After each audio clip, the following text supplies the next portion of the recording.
Very soon we'll be arriving to the evangelism explosion once we understand church history.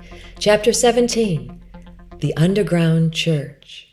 Some of the most powerful accomplishments throughout history have been attained by the underground. The denotation of underground, usually a force for resistance and liberation. These hit liberating movements can arise seemingly overnight. They most often operate as a hit underground organization. Members often are from isolated hubs, which affords them the term movement. When mass-produced, they incur almost anything. There will be local positioning of groups that enables production.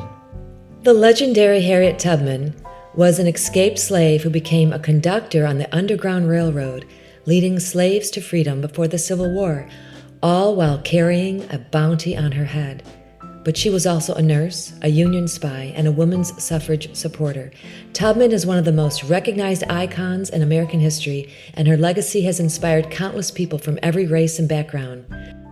Cited, History Editors, April 15, 2019.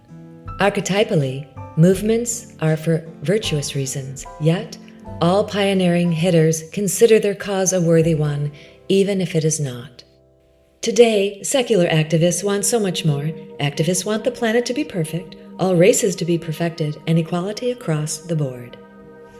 Although most are anti-God, they are actually wanting morality in its supreme form. They want God, yet they are anti-Christ. No subject matter has been abandoned. Unfortunately, their voices are actually frustrating past victories. What is meant by this is that today, many battles are strictly in the mind. Of course, changes are needed, but past conquests have been forgotten or even washed away as never having existed. When I speak of the underground church, I am collectively referencing the massive move that is already underway. It is right under our very noses. Unknown believers, unknown bona fide Christians and Messianic Jews are stepping up to the plate. They have accepted their personal ministry, and an onslaught is emerging. This is peaceful on the outside, but war is going on behind the scenes.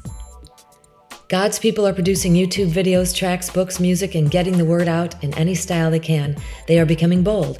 They have broken the yoke of bondage and have been anointed with what I call a compelling spirit.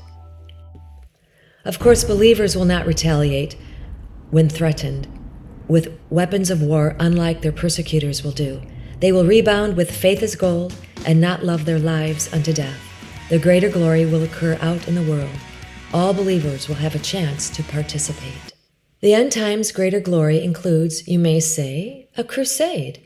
A prayer movement called A Certain Place will be one facet of it. And so, this underground church is amazing. The little no-names, the gleaning Ruths, the disciples of Jesus that are not acknowledged at the front of their churches, not given awards, not praised with joyous hand claps and cheers, not given plaques and medals or private offices, not told to sit up front with the preachers who humbly preach the word and pray for the lost, and who use any means possible to reach the lost, are the ones who will respond to the shaking God executes.